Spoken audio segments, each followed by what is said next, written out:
I've recently found myself snowed in and bored, so I figured I'd finally share my own story.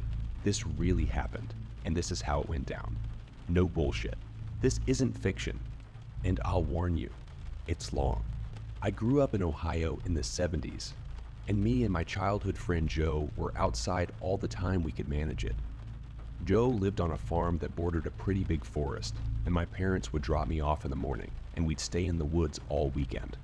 We'd only come out for school. We loved pretending we were frontiersmen. We'd build shelters, traps, practice making fire with sticks, the whole 9 yards. When we got to be in high school, we got this notion to pull a Stand By Me. This was based on the movie of the same name that had just come out. The idea was that we'd walk the railroad tracks out in the country, but instead of looking for a dead body, we'd find cool bridges to fish from and camp a little ways off the tracks. Of course, we knew this was dangerous, and we'd likely be trespassing, but we were kids. We had a lot of fun. We did find beautiful rivers. We discovered bridges no one went to. We fished. We hid from trains. At night, we camped in woods just near the tracks and made small hidden fires. Nothing bad ever happened. It was idyllic. In fact, it was so fun we did it multiple times. Never had a problem. After high school, me and Joe went our own ways. We both left home, but always stayed in touch and always tried to coordinate visits so we'd see each other occasionally. Well, one summer in the mid-90s, it worked out that we were both in town for about a week. We'd do stuff with family in the day, and at night we'd either catch drinks at a bar or sit outside Joe's house around a fire and talk about the old days. One night, me and Joe got to talking about our Stand By Me trips. Well, nostalgia and beer are a hell of a mix.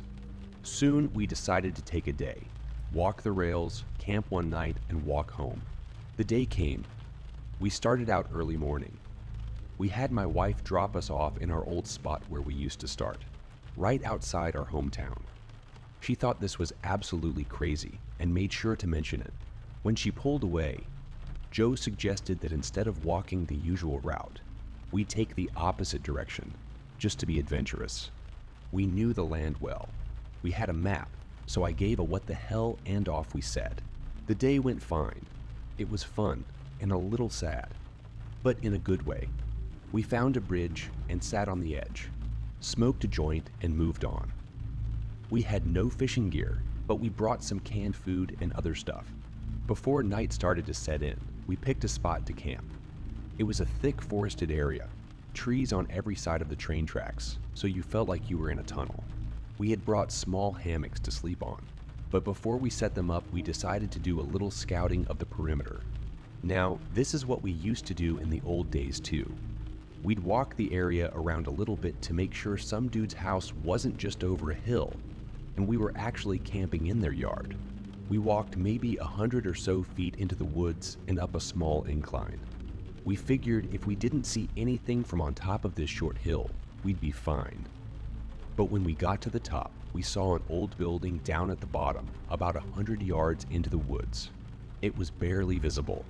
We pondered over what to do. We both assumed it was a sugar shack or something, because there didn't appear to be a clear road into it. From where we were, there didn't look to be anyone in it either. All was quiet. No movement could be seen. No lights. We decided to walk a little closer just to make sure. We came down the hill very slowly, and as we neared the building, we saw it wasn't a sugar shack at all. It was an old church. It looked like it had been abandoned for years. It was a squat, sagging building whose wooden planks were almost black from years of moss and rot. A cross still stood on top of the place, also weathered black. None of the windows had glass, and there were no doors, just open doorways. We got close enough to see inside. There were rows of pews and a built-up section in front for a preacher to stand. We didn't go all the way in. We didn't want to. Beyond all that, there was no sign of anyone else. No footprints, no roads. It was an abandoned church. We left immediately and went back up the hill to our spot we had picked to camp. Having a hill between us and the church made us feel better, but we were still a little uneasy. We chalked it up to the natural creepiness. Seeing a church in the middle of the woods would elicit. Besides, at this point, it was dusk, and we just decided to rig up our hammocks and go to sleep and move on at early morning. Night set in, and as we lay in our hammocks and shot the shit, we began to hear something in the direction of the church. Our conversation about it went a little like this. Do you hear that? What the fuck is that? It sounds like people singing, and it did sound just like singing. We both slid right out of our hammocks and hunkered down, straining to hear more. We listened for a minute or two, and the singing continued, but it wasn't getting louder. Finally, we decided to creep back up the hill and see if we could spy where the sound was coming from. We could still move very quietly in the woods from the old days. It was second nature to us. The moon was barely out, but it provided enough light so you wouldn't walk right into a tree, but it was near pitch black. We didn't use flashlights as we crept slowly up the hill, and we didn't talk. When we got to the top, we saw light in the distance. It was coming from the church, and the singing was coming from inside. Joe and I put our heads close together and had a hushed conversation that boiled down to, can you believe this shit? The light looked to be candlelight from the way it flickered, and though we tried, we couldn't make out what was being sung. It sounded like church music, but in another language. We sat and watched for a while, trying to see who was in there, but we only saw occasional shadows. We had no intention of getting closer either. We had about a football field length between us, and we aimed to keep it that way. The singing continued for a bit, and then it stopped. After that, a booming male voice began to chant. I was already freaked out, but this voice thoroughly scared the shit out of me. It sounded like some Old Testament preacher you see in movies. But again, it was like he was speaking in a different language, because we couldn't understand a single word. Eventually, it got to where the single male voice would say something, and then a bunch of voices would answer in song. This lasted for a while, and then they all broke into this long, sustained wail that just kept getting louder. It got so loud and so disturbing that I covered my ears. Then it stopped. At this point, I was just getting ready to say, let's get the fuck out of here, when Joe put a hand on my shoulder and hissed, they're coming out. We were far enough away that we couldn't make them out really well, but what we could see was a line of figures walk out the open doorway, all holding hands in single file. We could see some of them had flashlights. They began to sing again, and the light from the flashlights began to move toward us and the hill. We booked it back down to our campsite, grabbed our shit, and ran to the tracks. Once there, we ran down the tracks in the direction we had come from. After a few minutes, we stopped and looked back. We saw lights coming down the hill. They were moving erratically, like whoever was holding them was shaking them. We continued to run in spurts and walk as fast as we could. We eventually stopped seeing the lights and came to a road. By our map, we knew a small town was about 15 minutes down it, and we walked there, got to a 24-hour gas station, and called my wife to come get us. My wife and other friends all just thought it was kids messing around. But I heard those voices, and they sure as hell didn't sound like kids to me. Not sure who those people were, but it was definitely the creepiest thing that happened to me out in the woods. On the third night, Jacob didn't come out of his room. I got the courage to bring it up to Mom. People don't sleep for this long, I said. She was cooking a casserole, the 6th one this week. We were running out of fridge space for the leftovers, but she kept making more. I would watch her from the corner of the kitchen, her posture curved and her newly grayed hair hanging over the food. I walked over and tugged at her sleeve, but she didn't respond. She was slathering butter on the top crust. Mom, I said, did you hear me? He needs his strength, she said. We can't be bothering him. Before I could say anything, Dad walked in. His eyes were red and swollen, but he was smiling. He had 3 cans of Coke in his hands. I'm starving, he said. I still have the taste of that horrible cafeteria food in my mouth. You would think hospitals had good food for how much money they make, Mom said. I know, right? Dad said. He placed the Cokes on the counter. Mom didn't want us to go near Jacob's room, but I was getting worried. I peered out from the kitchen. His room hung at the end of the hallway like an abandoned lighthouse, the only sign of life being the Nye Yankees poster taped to his door. Near the ground, there was a small sliver of space to see if he had turned on his lights. It was still dark, as it had been for the last 3 days. I turned back to Mom. "Shouldn't we check on him?" I asked. "I don't know why places like Wendy's or Burger King don't put up little shops in hospital," Dad went on. "I mean, you have hundreds of people who are stuck there for days on end." "That's consistent business. It's all politics," Mom said. "They sign these big contracts that are impossible to break." Right. That makes sense, right?" Dad was standing next to Mom now, his face inches from the casserole. He said. "Smells great. Do you want some of the leftovers while this finishes in the oven?" she asked. "I think we still have some from yesterday. Wasn't the spinach and ricotta one good?" "Very good. Very, very good," he said. "I couldn't stop eating it. Jacob's gonna devour these when he gets the appetite," Mom said. I turned back and took a step into the hallway. The distance between me and his room felt long and narrow, like a high wire.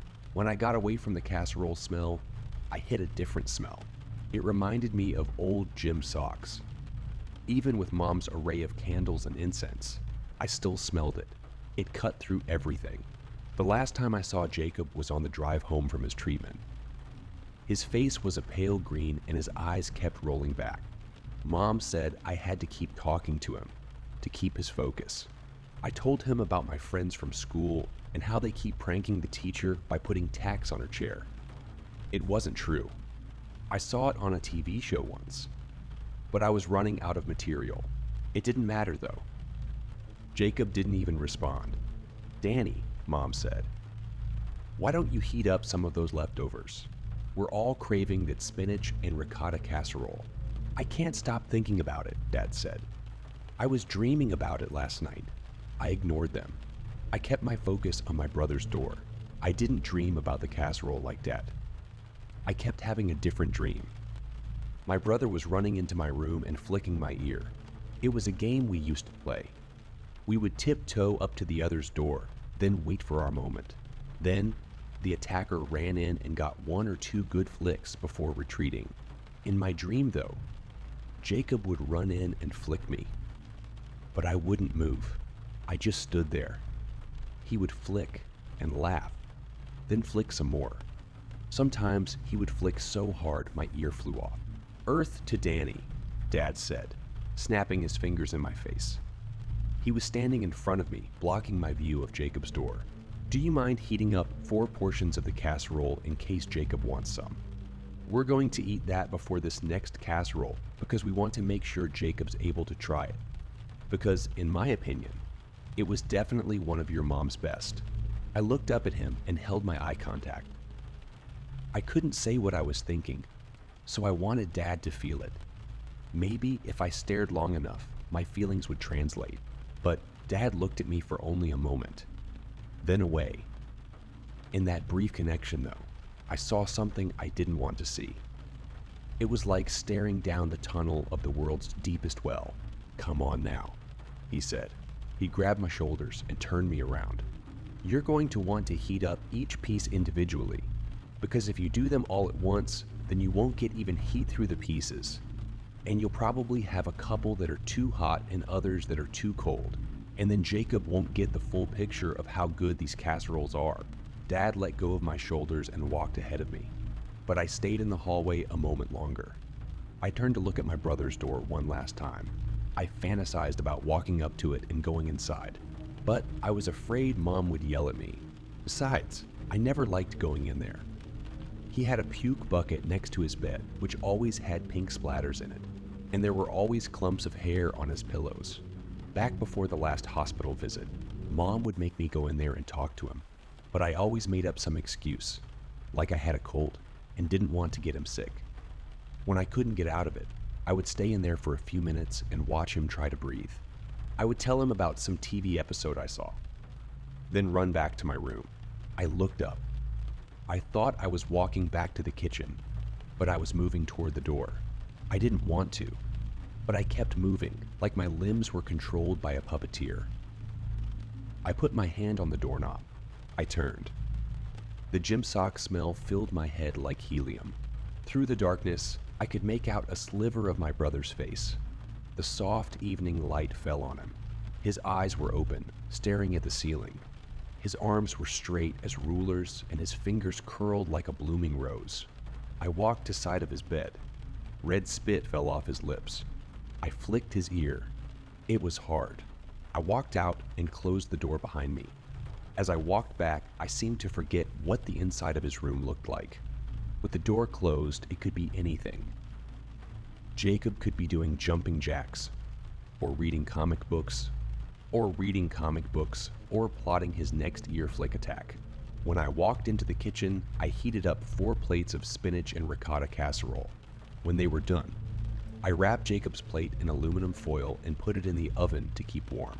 Then, Mom, Dad, and I sat in the dining room and ate in silence.